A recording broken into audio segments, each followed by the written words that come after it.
2017, 2006 pa akong nag-operator. Hindi ko alam programa sa ground. So ang napilitan na lang kaming tumindig, mag-organisa sa sarili namin. Yung Western Visayas po, particular yung Iloilo City at Iloilo Province, isa po sa mga naunang nag-implement ng PUVMP. So, sino mag-regulate kapag halimbawa nagkaroon ng kapalpakan sa kooperatiba, nagkaroon ng korupsyon, nagkaroon ng hindi maganda pang malakad sa leadership ng kooperatiba? How would you handle that? Yeah. Andito si Ms. Sembrano. Ma'am, magandang umaga. Salamat po sa pagpunta muli. Good morning, Mr. Chair. Salamat din sa pag-invite at sa pagkakataong ito na second hearing ng Senate. So kami talaga mula Kongreso hanggang dito nakikipaglaban sa kaba at kahirapan para lang makag-flight papunta dito para maisigaw yung aming problema at may paabot sa Senado. Kaya napakalaking pasasalamat namin, Mr. Chair, na nakaabot kami dito sa Senado ngayon. So gusto kong ilapag ulit at paninindigan na ang LPTRP ay kasabat at connivance talaga LTFRB DOTR. Kasi ito ang pagkakaalam ko sa simpleng bilang ordinaryong tao. Ang programang ito ay binubuo ng LGU, DTI, Security Exchange Commission, CDA, LTFRB, DOTR, at saka yung mga modernized group o kung mga transport group na sumasang-ayon sa modernization. Yon ang pagkakaalam ko sa istorya ng modernization na to. So kaya yung programa at plano na ginagawa nila ay talagang magsisilbi sa personal na interes nila. Ikalawa, yung LPTRP sa Bacolod, hindi yon pinag-aralan. Alam yan ng dating konsihal, si Konsihal Dindo Ramos, na ina-approve lang yon sa Sangguniang Panglungsod ng dahil sa kagustuhan ng mga modernized group na i-approve ang loan sa land bank. Kasi number 1 requirements yung LPTRP sa loan ng land bank para makapag-loan ng mga bagong sasakyan. Pero sa totoo lang, ang programang ito ay nakaikot lang doon sa mga ahensya ng gobyerno na tinutukoy ko na. So, sila lang yung nagkuro-kuro sa programa. Talagang hindi ko alam yon. 2017, 2006 pa akong nag-operator. Hindi ko alam ang programa sa ground. So, ang napilitan na lang kaming tumindig, mag-organisa sa sarili namin para may paglaban at maisigaw yung aming mga karapatan. Kasi walang makikinig na gobyerno. Ang sa Bacolod ngayon, mula 2022, 2023, hanggang ngayon, sa 2024, ilang bisis na kami nag-represent. Doon nag-appearance sa Sangguniang Panglungsod. Yun ang sinasabi ni Chairman Guades na binabase niya doon sa approval ng Sangguniang Panglungsod at mga transport group. Sino? Sa Bacolod, yung Asinso Cooperative na binubuo ng Stone at Bibakda na mga tauhan ni Mayor Albi. Yun ang pinapakinggan ninyo. Wala kami doon. Hindi kami pinatawag doon sa public hearing at never na nangyari ang public hearing sa LPTRP. Kasabay na dyan lahat, pati sa mga province na gusto ninyong magsasagawa ng LPTRP. Ngayon, para sa amin, ano ba ang kabuluhan sa modernization na to? Na hindi naman kaming operator ang nakabenepisyo dito. Ngayon, ang problema ngayon ay para sa akin bilang simpleng operator at leader ng transport group ng Kinitco, ang sa pagtingin ko, ang modernization na to ay isang scam. Ang programa at plano, binubuo lang doon sa ahensyang binabanggit ko. Nakakaawa ang pondo ng gobyerno. Nakatik out na ang loan sa Land Bank at Development Bank of the Philippines. Bayad na ng gobyerno, ng pira ng gobyerno doon. Tapos kompleto na yung kickback ninyo.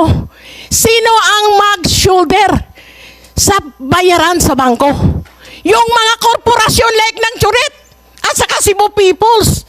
Sila ang mag-shoulder sa babayaran doon sa bangko.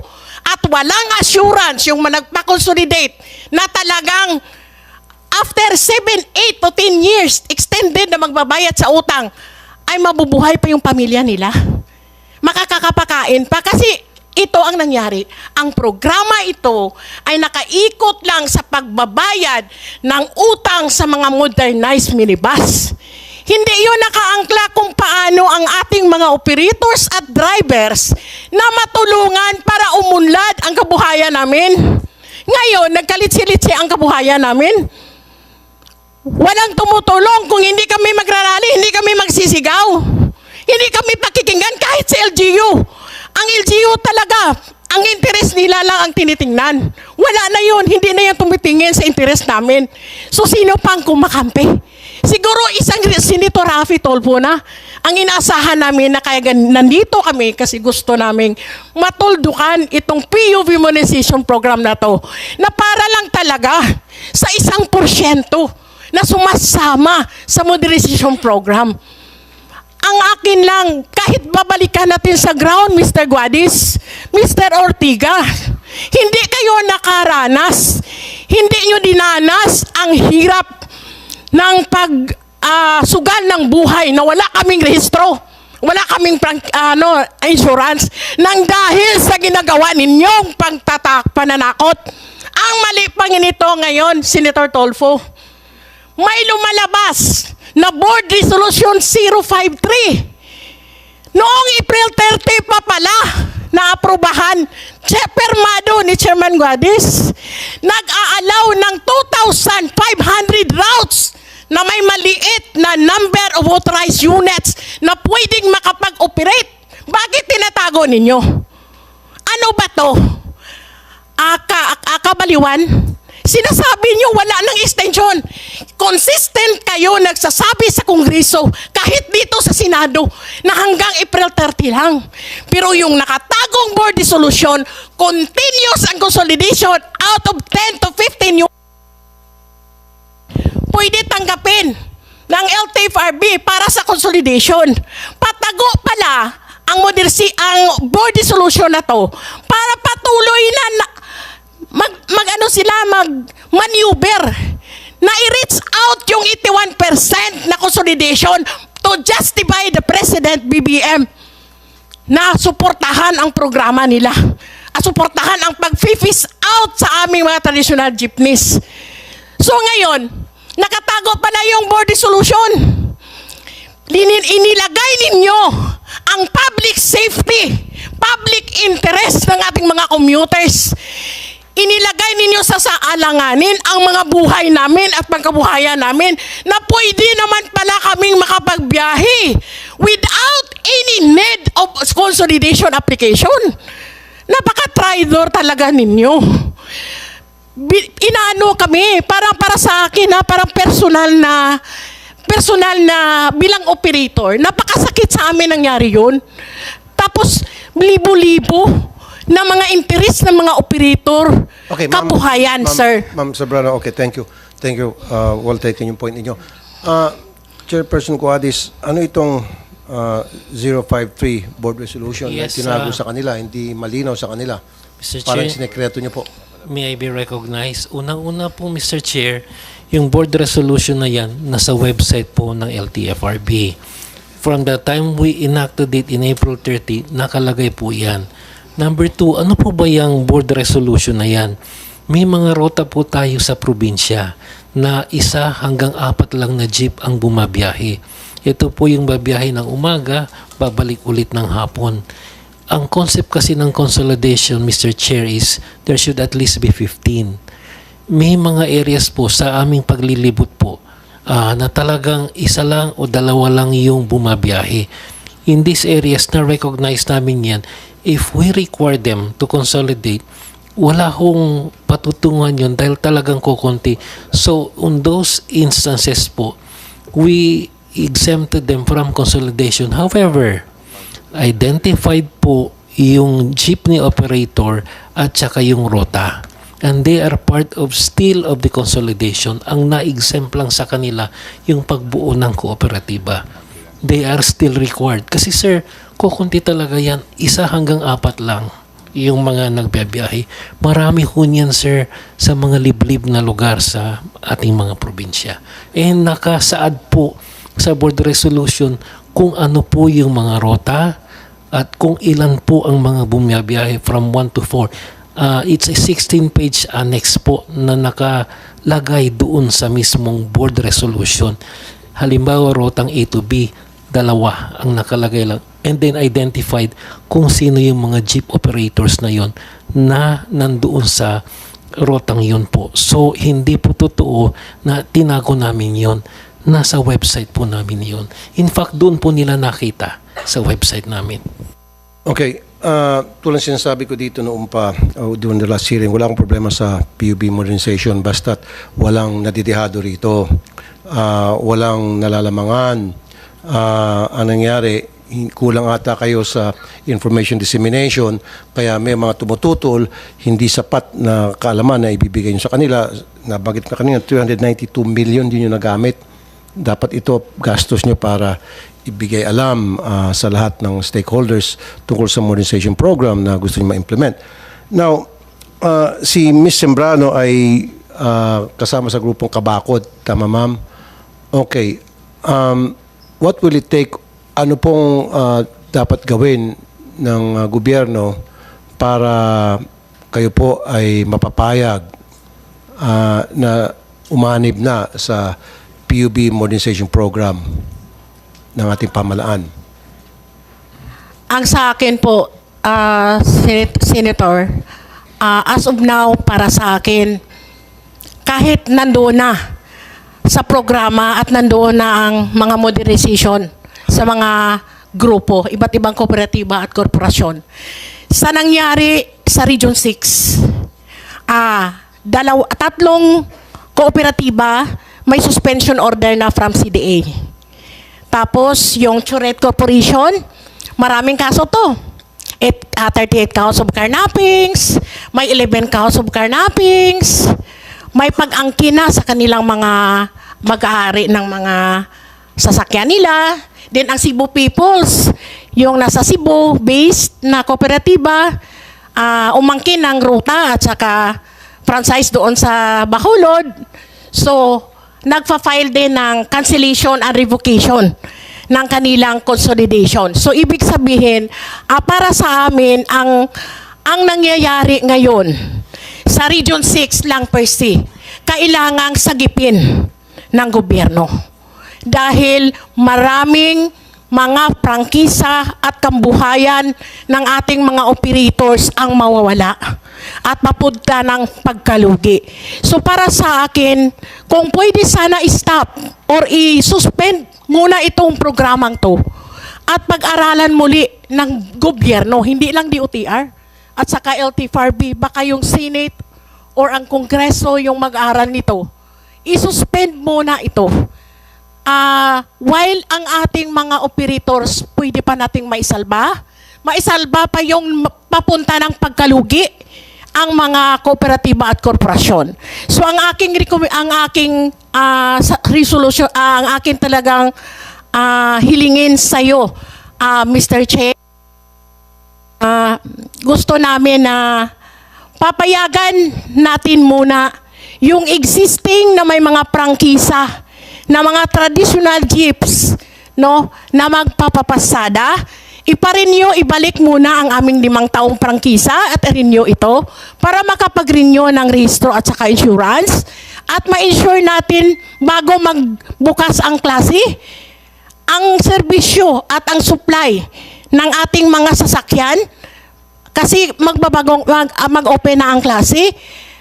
While inaano pa natin, gigisahin pa natin itong modernization na to. Kasi kami sa Region 6, kasama ko din yung Western Visayas, no to PUV Phase Out Coalition, maninindigan talagang failure ang consolidation sa buong Region 6. Thank you. Thank you At po. saka, Senator, pwede ko pong may 3 akong magsasabi ng katunayan, si Sir Elmer Foro, si Philip Burata, at saka si Cebu Peoples po.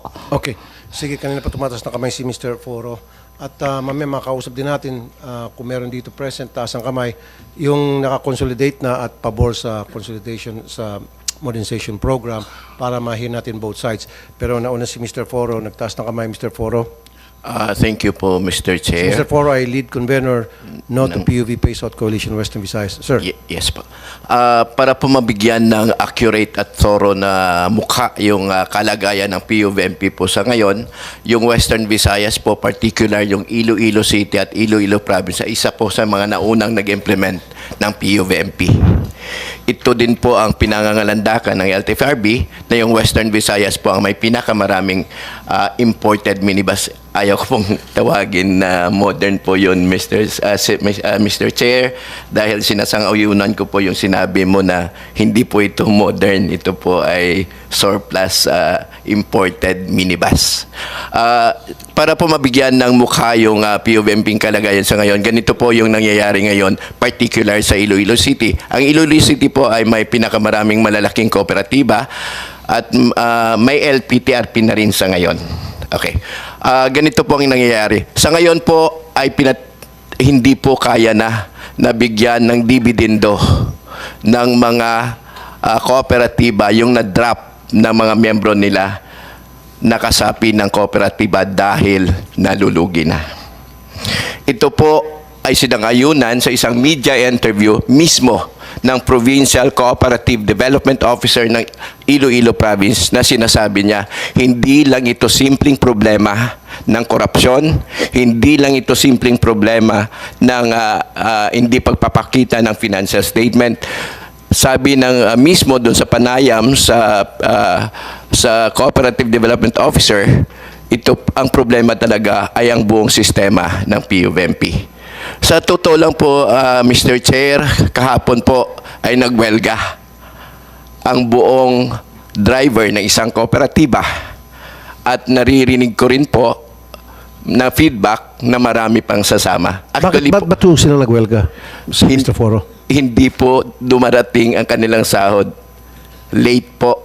Hindi pa po natin pinag-uusapan kung tama yung pasahod at hindi pa po natin napag-uusapan kung nabibigyan sila ng benepisyo. Dahil po tumatanggap sila ng 700 a day bilang sahod, sabihin natin above minimum, 480 lang yung minimum sa Western Visayas. Pero sa totoo lang po may quota po yun, Mr. Chair, na pag hindi ka nakarating sa 5,000 gross income a day, tatanggapin mo lamang ay 500 pesos. At ang trabaho po nila ay hindi 8 oras. Minimum po na oras ay 12 hanggang 14 oras. Kung susundin po natin yung minimum, mahigit po 900 sana yon plus overtime. Wala pong holiday pay, wala pong SSS, wala pong PhilHealth. Pati po yung 13-month pay nila nung nagdaang taon ay hindi binigay. Actually, yung binibigay na 13-month pay ay hindi galing sa income ng kooperatiba. Galing po sa ayuda ng gobyerno na ginagawa ng kooperatiba na pinamimigay bilang share sana ng driver at conductor, sinasabi nila pang 13-month pay nyo. Dinadaya po yung gobyerno at yung driver. Ang sagot lang po nung pinatawag sa DOLE, lumabas po ito sa media, naging headline po. Mula po, nagdaang taon pa at nung Abril at kahapon muli na namang pumutok. Ang sagot po ng mga kooperatiba, wala silang pambayad. Pati po yung panggasolina o pangkrudo, dati po full tank, ngayon tingi-tingi na. Tagdadalawang ikot na lang at kailangan na naman silang magkarga na gas. May mga pangyayari po na hindi minsan nakakaalis ng terminal kasi naubusan na ng pangkrudo dahil wala ng pangkrudo, pambayad sa krudo yung kooperatiba. Ibig sabihin, paano pa ba mapapasiguro na walang maiiwan na operator sa PUVMP kung mismo ang driver at conductor ay hindi nga napapasahuran, Mr. Chair. Ibig sabihin po, patuto lamang po ito ng kalagayan ng mga kooperatiba sa ngayon sa ilalim ng PUVMP ay pabagsak na. Okay. So dito, maliwanag na naman sa akin, Mr. Guadis, na yung may mga problema talaga sa kooperatiba. So, sino mag-regulate kapag halimbawa nagkaroon ng kapalpakan sa kooperatiba, nagkaroon ng korupsyon, nagkaroon ng hindi maganda pamamalakad sa leadership ng kooperatiba? How would you handle that? Yeah. Your Honor, I may be allowed to speak po. Go ahead po. Yeah. You said- So, i-address ko po muna yung concern na na-raise ni Mr. Elmer. Kasi a little history lang po, galing din po ako sa pagiging union leader. No? 30 years po ako sa union. At nung narinig ko po yung kinikwento ni Elmer, it's like comparing also to some of our unions na may mga ganong klaseng problema rin po. May mga union tayo nagwewelga sa mga ibang kumpanya. May mga ibang kumpanya na hindi nakakabigay ng tamang sweldo. So, those are legit and parang concerns na kailangan ayusin. Gaya rin dito sa modernization sa mga kooperatiba, meron din talagang iilan na masasabi kong talagang nangyayari yun. We cannot deny that. Kaya po nandito yung ating Office of Transportation Cooperatives at saka yung kasamaan po natin sa CDA. Doon po dinadaan ang proseso ng problema ng mga kooperatiba. So number one po yun, may proseso po tayo. So it is good that we discuss it because tama, kailangan talaga malaman ng ating Senado, pati Kongreso rin po yung mga ganong concern. Pero siguro po, to be fair to all of the cooperatives nationwide, there is a process and there is a process that's working. Aaminin ko, may mga times na mababagal. Kaya nga talaga napagsasabihan kami dito sa Senado, sa Kongreso, and really OTC and CDA should really do overtime dahil talagang legit yung concern. Pero siguro, ang kailangan ko lang to end itong topic na to, marami po tayong kooperatiba ditong successful, maayos ang pagpatakbo. Hindi namin pwede takpan ang nangyari sa Iloilo at Bacolod. Kailangan po nating marinig yun. Pero to be fair to them, nandyan po yung majority na sumama po sa modernization and they are telling a very different story. Your Honor, 3 minuto lang po no, to address. We acknowledge yung concern nyo po tungkol sa information dissemination. When I entered OTC po, chairman ako last year, kita ko po yung pagkukulang talaga ng information. Kaya po siguro napansin ng mga kooperatiba, nag-ikot ako personally sa buong Pilipinas because kulang nga sa information dissemination. And to be fair and with all facts, from 60% po nung early 2023, umabot po tayo ng 72% when we presented it to the President. Naging successful po yung pag-iikot namin with the reality sa sinabi ni Senator Tulfo, kulang talaga sa information. But you asked Senator po yung extension na deadline. If maaari po, sagutin ko na rin po yun. The President extended the deadline last year to December 30 dahil kita niya na kailangan maraming ayusin and he was new. And it is fair for the President to give that to a sector that is clamoring for many concerns. Kaya in-extend ng Pangulo to December 30. When we reported to the President po noong December 12 na ito'y umabot na ng 70%, siya mismo ang nag-decide, hindi na natin extend. And we said, wala nang extension yung December 30. Nung nangyari po yung extension ng December 30, after a few weeks, nag-report po yung ating secretary. Si Secretary Bautista, dumiretso po siya sa Pangulo at sinabi niya, Mr. President, may mga gusto pang humabol. Even though deadline was firm, pinagbigyan po ng Pangulo to April 30 yung extension because isa lang ang utos niya sa ating secretary.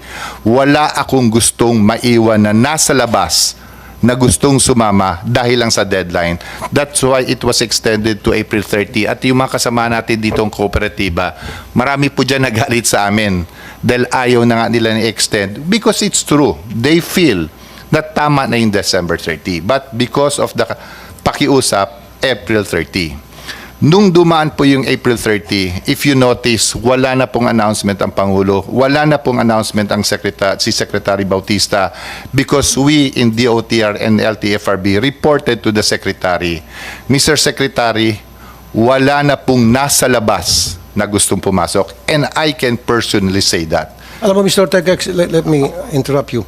Kasi palagi mong binanggit, I think twice mo binanggit na it was the President who made the decision sa extension, etc. Pero si Presidente, yung information niyang kinukuha para makapag-decide, galing din sa inyo eh. Kung anong kasi feed yung information sa kanya, yun yung ipoprocess niya and then doon siya gagawa ng decision. So kapag nagbigay ka ng palpak na informasyon sa kanya, magiging hindi maganda yung kanya maging desisyon. So it's all up to you. So give him the right information para mabigyan siya ng magandang guidance. Yun lang po yun eh. Tama po kayo, Senator. It's really So parang pinapalabas niyo si Presidente, excuse me, si Presidente ang nagbigay ng desisyon dahil meron siyang nakita na ito yung problema sa ground and then he wants to solve this problem and then he came up with a decision.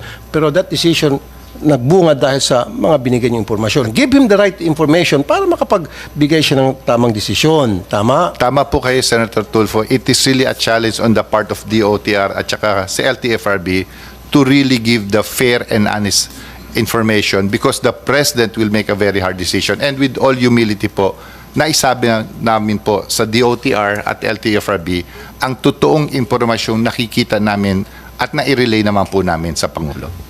Okay. Kaya pa nag-raise na hand si Mr. Mar. Anong pangalan niyo ulit, sir? Good morning po, Mr. Chair. Mar Balbuena po ulit ng Mr. Manibela. Balbuena. Yes, Siguro, sagutin ko lang po muna ulit yun ng very short lang. Kaya po sila humahabol na makapag-consolidate. Kasi nga po, iniipit na, Mr. Chair, hindi na makarehistro, hindi na po makakabiyahe. Kaya po naghahabol doon sa mga deadline na yun. Kaya po, in-extend dito ng in-extend, Mr. Chair. Katulad po nitong Board Resolution 2024-053. Bakit po ito inilabas? Sinasabi nila nasa website daw ng LTFRB. Pero bakit nung na-discover namin ito 3 weeks ago, na-discover ko po mismo, pinuntahan po namin yung mga regional directors. Bakit po hindi nila alam itong board resolution na to? At hindi po nila alam kung ano ang nilalaman nito, Mr. Chair. Pasintabi po doon sa mga regional director at mga legal nila. Hindi ko po alam kung nagtatanga-tangahan po ba ito o mga tanga talaga o sinisindikato po nila yung paglalabas nito. Kasi, Mr. Chair, merong mga kooperatiba na lumalapit itong mga chairman doon sa mga individual na operators para makapagparehistro ka, kailangan mo daw magbigay ng 50,000 pesos at ang sinasabi, para mabigyan ka ng confirmation, 30,000 dito. Ang sa LTFRB, 20,000 doon sa kooperatiba. Mr. Chair, dadalhin po namin sa mga susunod na pagdinig itong mga tao na to. Itong mga miyembro po namin na ito.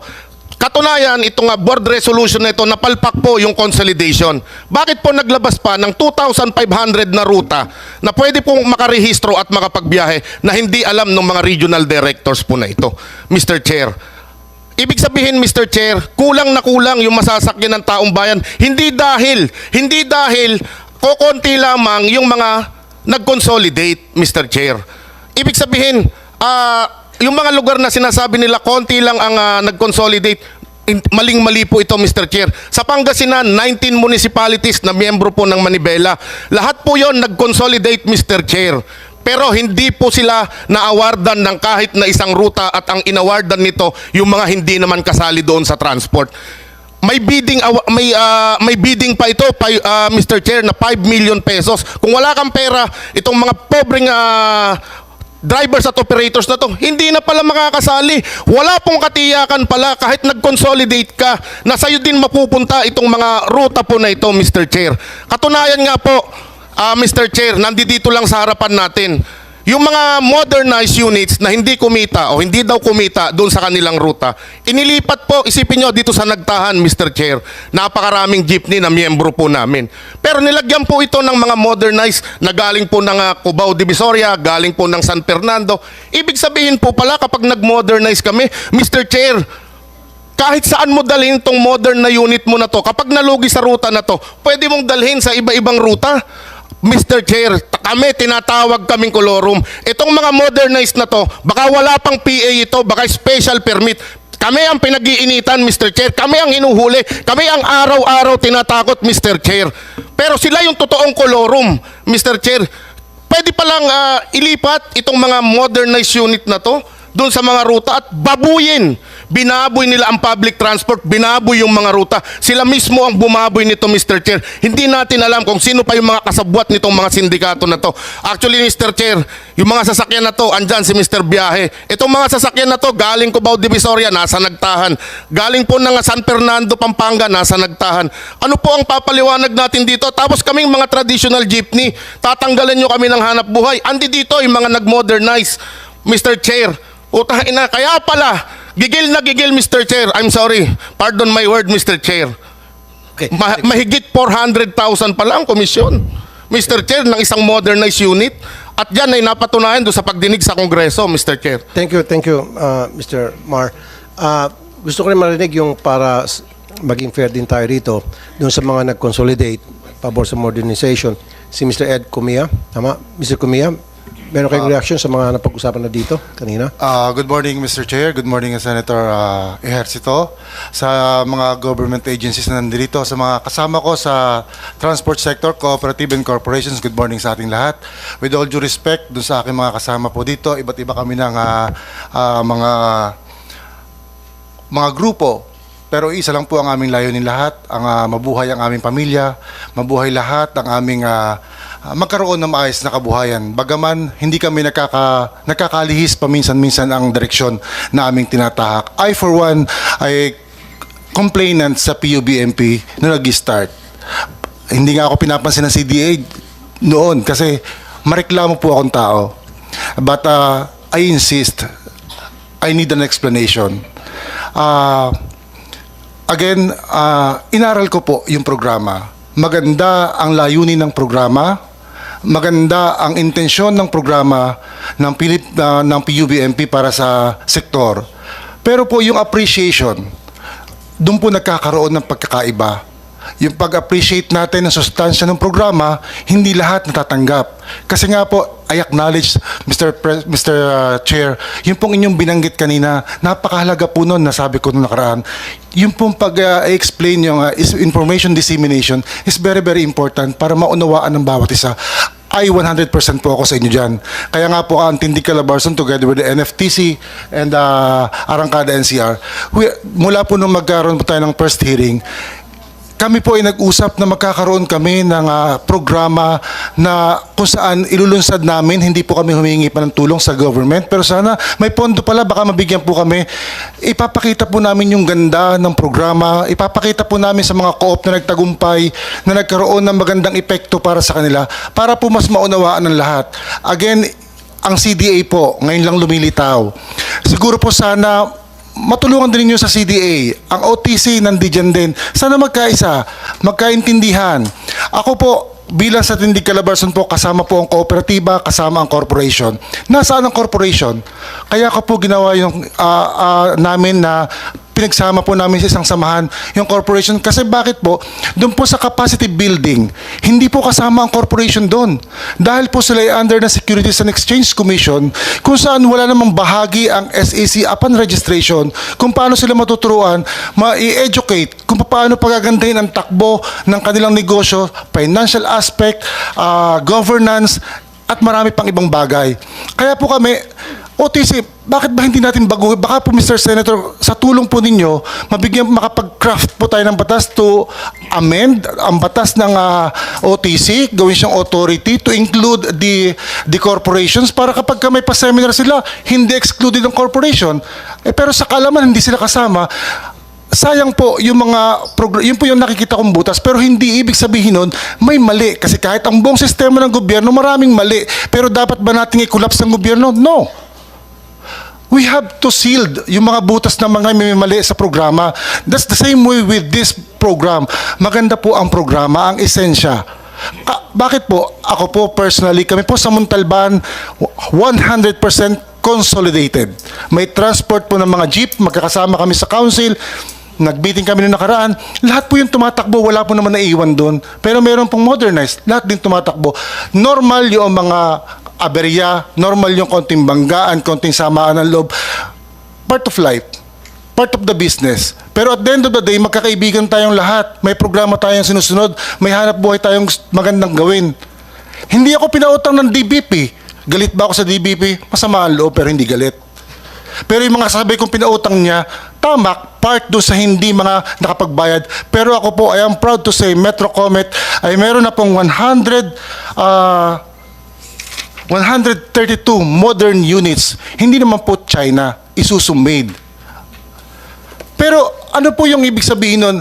May nagreklamo ba lahat po nabibigyan namin yung programa na nabibigyan namin sila ng incentives yung aming mga miyembro. Maayos kami. Pero kami yun, dahil kami yun eh. Kung paano namin ibinibigay yung mga benepisyo na para sa kanila. Pero dapat po maturuan ng CDA, maturuan ng OTC. Paano ang corporation? ibahagi po natin sa kanila yung pagtuturo para maituro din na maayos, mabigyan. Kasi naiintindihan ko po lahat ng sentimento ng aking mga kasama rito. Naiintindihan ko rin po ang sentimento ng mga kasama natin sa Manibela. Pero ibig pong sabihin, hindi pangit ang programa. Kung paano, that the Region 6 is only part of the Philippines. Napakalawak ng buong Pilipinas para ibagsak yung programa ng PUB modernization. That is isolated cases na pwedeng matulungan sa ibang aspeto. Maganda po ang PUBMP. Salamat po at magandang Okay, umaga. Mr. Comia, I do agree with you na wala naman perfect na sistema. No? In your case, nagawa nyo ng paraan na para maging maayos yung kooperatiba, yung ganyang consolidation. So, ang tanong ko sa iyo, bakit nagkakaproblema sa iba't ibang mga samahan, unlike sa iyo? Bakit mayroong mga hindi na plansya na para maayos yung sistema at maging katulad ninyo? Anong nakikita niyong problema doon? To be honest, medyo masakit yung sasabihin ko po sa ating lahat. It's a management style of everyone. Mismanage, and napakahalaga po yung trust. Yung trust ng bawat miyembro sa kanyang leader. Yun nga, Mr. Comie. Paano po? Base sa mga napag-usapan natin kanina, doon nga po sa leadership, mayroong hindi nasweldohan, mayroong involved yung sa korupsyon, Eksakto po. favoritism, etc. Pasalamat yung mga miyembro mo na maayos ang pamamalakad mo. Paano yung sa mga ibang samahan na hindi maayos ang pamamalakad? Ano po yung iyong mabibigay na advice? Ito po yun. Kaya ako po binanggit unang-una yung capacity building education for the membership. Yung lahat po ng miyembro, may karapatan po tayong tanggalin ninyo yung hindi maayos ninyong leader. Dahil po, let's say for the cooperative, the highest governing body of the cooperative is the general membership. Kapag po kami merong every year nagkakaroon po kami ng election, ay kung hindi ninyo gusto at kita ninyo na palpak ang pamamahala ng inyong leader, tanggalin nyo. Kaya po natin, meron po tayong mga seminar sa mga members, tinuturuan tayo ng ano ba ang iyong karapatan. Kahit nga po ikaw associate member at saka ikaw regular member, parehas lang na yung karapatan ng pagboto. Tanggalin mo ang hindi maayos na leader para ikaw ay magkaroon ng maayos na pamamahala sa iyong kooperatiba. Kapag naman ikaw ay maayos na leader, mananatili ka sa pwesto dahil ikaw ay maayos nga ang ginagawa. Pero marami po naman ganyan kaya nagkakaroon po ng hindi maganda. At siguro po, with all due respect to the CDA, I'll spare no one here. Mr. President, sa CDA po, kapag may nagreklamong isa, ganito yung agad. Pag may nagreklamo na ganito, sa dapat be firm to the decision. Kapag nakikita nyo maayos, doon ka, hindi yung dili-dali. Ang bagal ng sagot, parang inabutan ng taon. Pero pinakamahalaga lang naman makukuha sa CDA is yung karapatan na mabigyan ka ng COC. Pero that COC nagtatagal sa sistema rin nila. Sorry po ma'am CDA, pero we have to correct that. Ganun din po sana. At hindi ka pa na magkakaroon ng certificate of good standing with OTC without the COC coming from the CDA. We love CDA, but that should be corrected. Sabi nyo kapag hindi maganda pa ang malakad, Mr. Comia, ang leadership sa isang kooperatiba, tanggalin. Bakit hindi ginawa nitong mga nagreklamo rito? They seem to be helpless. Mr. Chair, siguro po, napakaganda po ng tanong at siguro po alam na natin lahat ang sagot dyan. Sila po yung mga leader, bakit nga po ba hindi sila nawawala sa pwesto? Siguro po, baka hindi rin properly educated ang lahat ng ating mga members. Siguro po dapat po kanya-kanya po itong treatment ng management po Siguro po hindi naman po lahat kami ang may kasalanan, hindi naman po lahat ng mga grupo dito. Siyempre po ina-acknowledge nga po natin yung pagkakamali din po ng ating nasa gobyerno Siguro nga po paano ba yung butas na dapat mapatsihan ng ating LTFRB, ng ating DOTR, ng iba't iba pang agency? Yun po dapat nating alamin sa bawat lugar dahil po bawat po lugar ay may kanya-kanyang problema. Sa Region 6 iba po, dito po sa NCR ay iba, sa iba pong region ay iba. Siguro po baka matulungan, hindi ko po sinasabing tama yung aking sinasabi, siguro po tingnan sa approach sa bawat areas dahil magkakaiba po ng route. Again po, tama din po kayo dun sa route. Magkaiba naman po kasi yung payag po ako sa sinasabi niyo na ang mga local government dapat nagiging hindi bagay. Ako po ay isa sa pinsala ng LGU. 3 LGU yung aking dinaanan. Pero hindi ko pa po ito inireklamo. Sumulat po ako na maayos at mahinahon sa LTFRB. Awa ng Diyos. Hindi pa po sinasagot ng LTFRB hanggang ngayon. Pero bakit po yun? Dalawang LGU pumayag. Doon sa isang dulo, hindi pumayag dahil masikip daw yung daan doon at maraming tao. Kaya po maraming tao, we need to serve those people. Okay. Kailangan na sasakyan. Ngayon po, yun nga po ang tawag po dun sa magkaiba po yung consolidation, ang approach, at magkaiba po din ang approach para naman po doon sa tinatawag natin na LPTPRP. Bakit po? Kasi ang consolidation po, isang step kung saan dapat kami ay makonsolidate, magkasama-sama. Hindi ka naman nawawala sa ruta kahit pa po wala pa yung Yun nga po, LPTPRP. Mr. Kumia, sa first step pa lang consolidation, nagkakaproblema na eh. Yun yung sinasabi ng mga tumututol sa consolidation. Hindi mo kasi okay ka, kung akong tatanungin, I don't know, siguro dapat mag-seminar sa iyo, yung mga taga-gobyerno, mag-seminar siguro sa iyo, yung mga ibang nagkakaroon ng problema sa consolidation because it seems to me na mukhang maayos yung pamalakad mo. Pero sa first step pa lang consolidation, nagkakaproblema na agad eh. Hindi na address agad ng taga-gobyerno natin, LTFRB. That's where the problem comes in. Ang daming tataas na kamay. Interesado ako dito kay ma'am. Ma'am, lapit kayo rito. Sino po kayo? Identify yourself po. Kanina pa si ma'am kasi taas ng kamay. So, Identify yourself, ma'am. hello po. Anong Ako pangalan niyo po? Si Aurea Hussein po ako. Okay, Ma'am Hussein. Saan grupo Ako po ay kayo? member po ako ng Metro Rizal. Metro UB Rizal? Transport Service Cooperative. Okay. So, kagaya po ni ang tanong kanina, sir, ninyo. Ang sabi ni sir, bakit hindi po tanggalin daw ang mga opisyal? So, I was once part of the board of directors ng Metro Rizal. So, yung pong chairman namin, dineclare po kaming non-MIGs dahil po sa pagsagot namin sa mga inquiries ng mga operator members namin. So, sila po kasi ang nagde-determine ng kung sino po ang magiging members in good standing at saka hindi. Opo. So, for sure, kukuhain niya yung mga taong Pabor sa boboto kanya. para sa kanya. Kaya po kahit po meron ng nailabas noon sa Kongreso na 9.5 million na nawawala na hindi po ma-explain ng chairman at saka ng manager. Hanggang ngayon po, nakaupo pa rin po silang dalawa. Yung pong verified complaint ay nakafile na sa CDA. Magwa 1 year na po sa August 21. Hanggang ngayon wala pa po silang desisyon. At ang pinakamasakit, Mr. Chair, kami po ay mga operator na dating daily po ang aming kinikita. Ngayon po ay 4 months na po kaming walang nare-receive.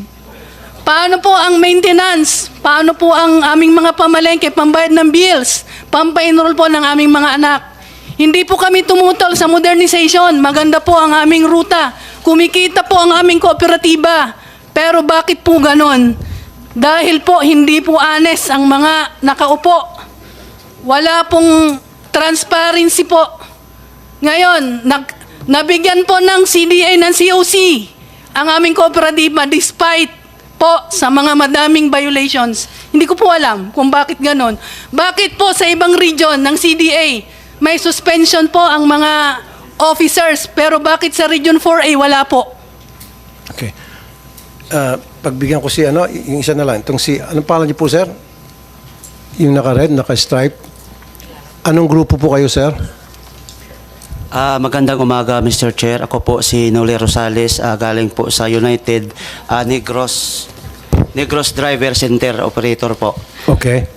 Yung sinususugan ko lang po kay Sir na sinasabi, dahil may kakulangan po dito yung CDA sa tingin namin.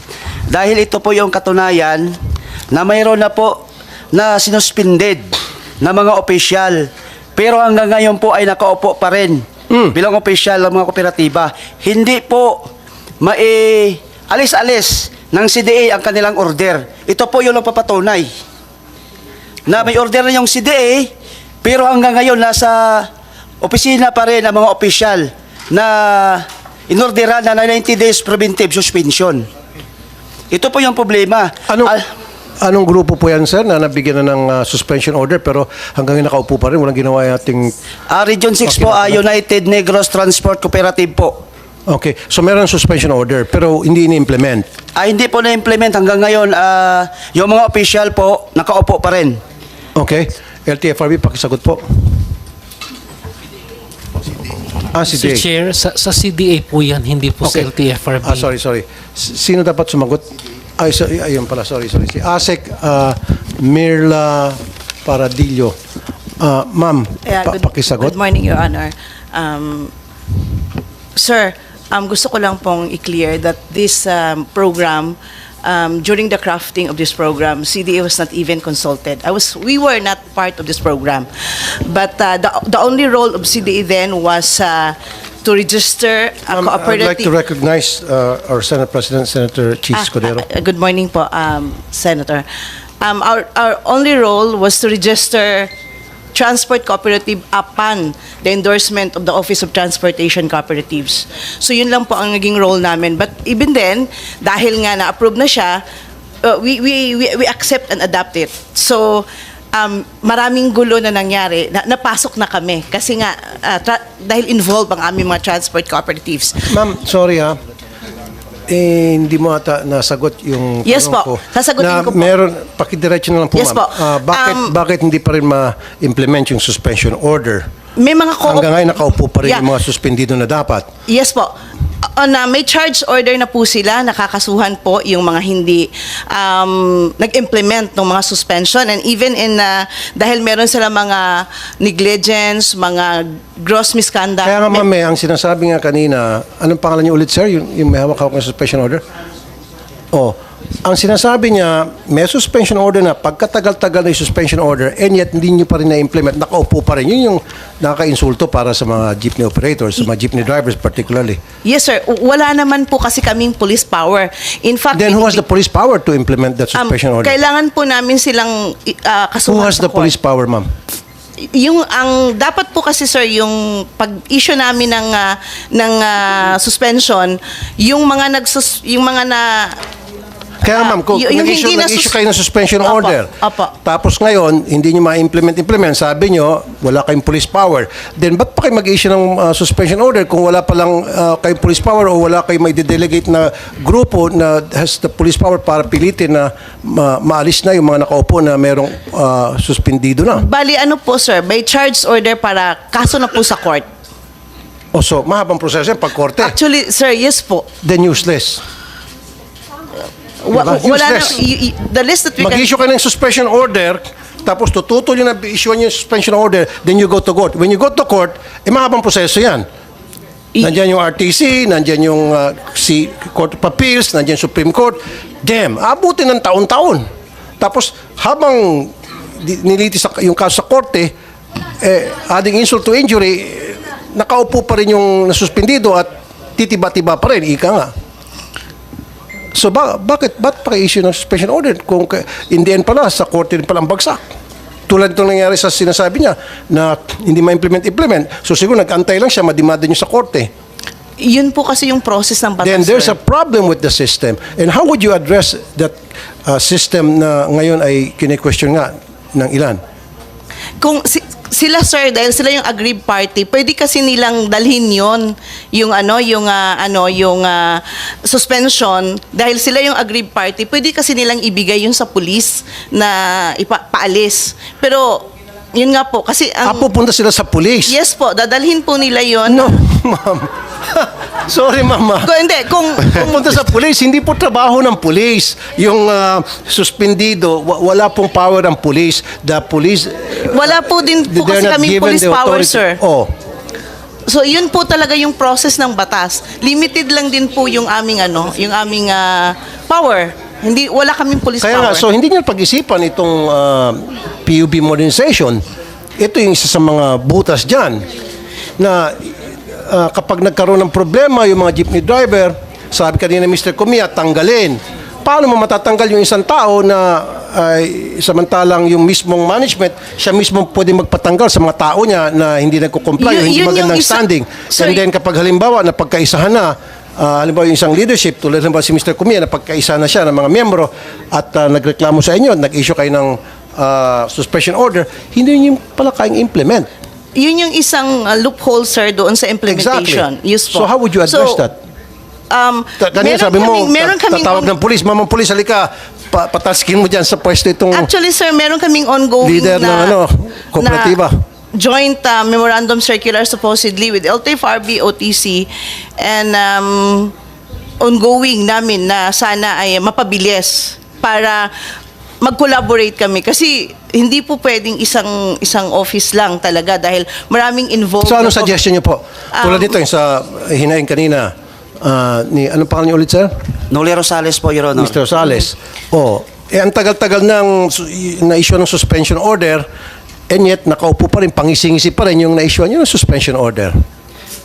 Kaya siguro, Mr. Chair, baka buwagin na lang pong CDA kasi wala naman po talaga silang ngipin sa kanilang order. Masaya pa rin po yung mga kumukilimbat ng pera ng mga membro. Hanggang ngayon po, pumapistaw pa rin. So kung gano'n yung pong sagot ng CDA, bakit kailangan pa natin silang bigyan ng malaking papel para i-implement ang order nila? So, alam mo pa, Mr. Chair, ang sabi nila, magtayo po daw sila ng management committee para daw i-take over yung cooperative na to. At saka, mag-re-elect sila ng mga bagong opisyal. Hanggang ngayon po, naghihintay yung mga biktima dito. Wala pong kahit isang tugon itong ang CDA. Kaya nga, pinaabot na namin ngayon dito, buti nga na napag-usapan. Dahil kung ganyong tindig ng CDA, useless po yung opisina nila. At buwagin na lang ito kung gano'n yung sagot ng official ng CDA. Okay. Bago ang lahat, Senator Cheese. Sir, kailangan talaga yung committee na itatayo ng CDA para po makapag-General Assembly at makapag-election ng panibagong magti-take over. Dahil nga po, lahat ng officers ay suspended. Paano magkakaroon ng General Assembly? Paano magkakaroon ng botohan? Samantalang kapag nakita ng isang leader, tulad ng ni Mr. Comia, merong isang mga membro dyan na hindi sumasang-ayon sa kanya, pwede niyang alisin at any given point. Ang sasabihin lang niya, hindi ko gusto yung ugali mo, hindi na maganda yung karakter mo, tanggal agad. Pero, yung mga tao, mahirap magpatanggal ng leader. Si leader, madaling magtanggal ng tao. Nagets niyo po? Yes po. Doon sa lahat na suspended na mga officers, yun po yung itatayong committee na sinasabi niya para po magkaroon ng General Assembly at yung General Assembly ang magde-decide sino ang uupo. Kaso po yung General Assembly, tuta din ni official Di ba? Paano magkakaroon ng General Assembly? Yun ay planted ni official, planted ng presidente ng samahan. So meaning po ang mga members niya ay siya pa rin ang iboboto. Correct. Exactly. Tanong mo, sagot mo. Sir, hindi na po namin yun, paano ba? Kasi kailangan meron talagang documents. Kaya ikaw mismo nakita niyo yung problema. Yes po. So ang akin lang dito sa PUB Monetization Program, pinag-isipan niyo muna na mabuti. Para minadali ito Hindi nyo nakonsulta lahat ng stakeholders Hindi nyo, ang ginawa nyo kasi, ang kinukonsulta nyo lang palagi, LGU, LTFRB, DOTR, kayo-kayo lang. Hindi nyo kinonsulta yung mga mismong people sa ground. Again, sir, we are not part of the modernization program. No. In-example ko lang kasi, di ba? Yes Kaya po, maraming yes po. tumututol dito. Yes po. Kasi may mga loopholes because hindi na pag-aralan na mabuti. I agree, hindi sir. na konsulta lahat. I agree. Di ba? Tama?